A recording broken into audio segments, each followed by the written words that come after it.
Arriva un altro spiovente in area, Di Laurenzio si fa gigante, poi Amato, Notarianni! Eccola, la prima palla gol per il Grifone. Arriva il cross pass a Di Laurenzio, ancora attentissimo, Silvetti, non benissimo, De Angelis calcia, il pallone per 0, non c'è fuorigioco, ancora 0, calcio deviazione! E sblocca il match, Claudio 0, si toglie la maglia! Vince e segna il Grifone con Claudio 0, vince il rimpallo, è 1-0.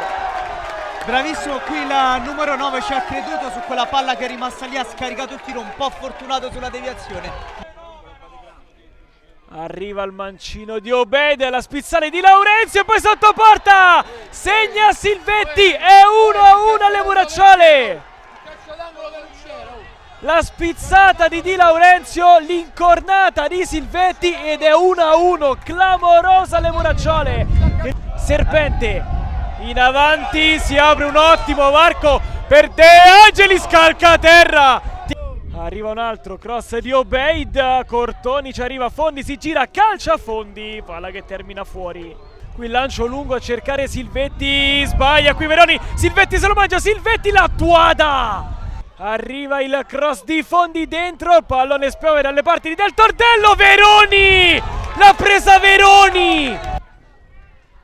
Rinvia lungo ma non c'è più tempo, sarà ancora la lotteria dei calci di rigore ad assegnare un titolo regionale nel Lazio. Quanta tensione! Zuffrano alto!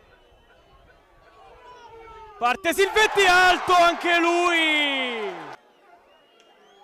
Parte la Rosa, chirurgico, Di Laurenzio come la Rosa, stesso angolo, fa 2-2, fischia l'arbitro, la tuada, un bacino al palo ed è gol, Benavidez alto,